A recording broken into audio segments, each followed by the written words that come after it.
Enkyukakyuka zino zaatuukiddwako olukiiko lw'abalabirizi wamu n'ababadde baddukanya eddwaliro lino ku nkomerero ya ssabbiiti eno. Kino kitegeeza nti abalabirizi bonna mu Uganda bagenda kubeera bammemba ku lukiiko olufuzi olw'eddwaliro lino erimanyiddwa nnyo ku kukola ku ndwadde ezigaanye. Okusinziira ku Ssaabalabirizi Right Reverend Stanley Ntagali, kino kigenda kulongoosa enkolagana wakati w'ekkanisa n'eddwaliro.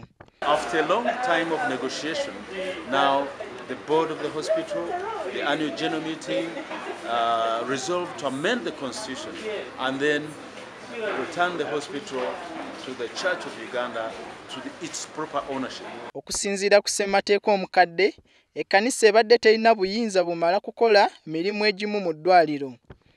Bishop Ntagali agamba nti kino kiwadde ekkanisa amaanyi okuteeka mu nkola ebyo bye basuubira nti abalwadde bayinza okubyetaaga.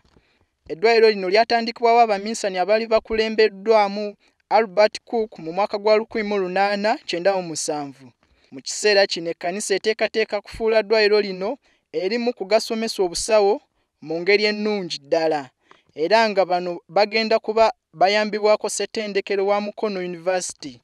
Ntagali ayongerako nti eno y'engeri gye bayinza okulaba nga batendeka abasawo baabwe okusobola okuweereza abantu mu ngeri esinga obulungi.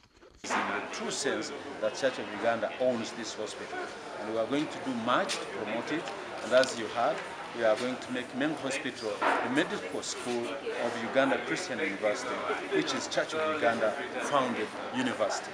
Newankubadde bino byonna, eddwaliro likyalina obuzibu obutonotono ng'obusinga buli mu nzirukanya y'emirimu wonna, nga David Kamondo, omu ku baddukanya emirimu wano, bw'annyonnyola.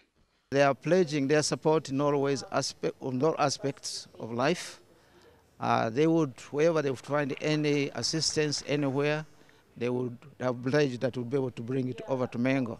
So we think with them and their support and their concern, we think Mengo will not before long will be brought to greater heights.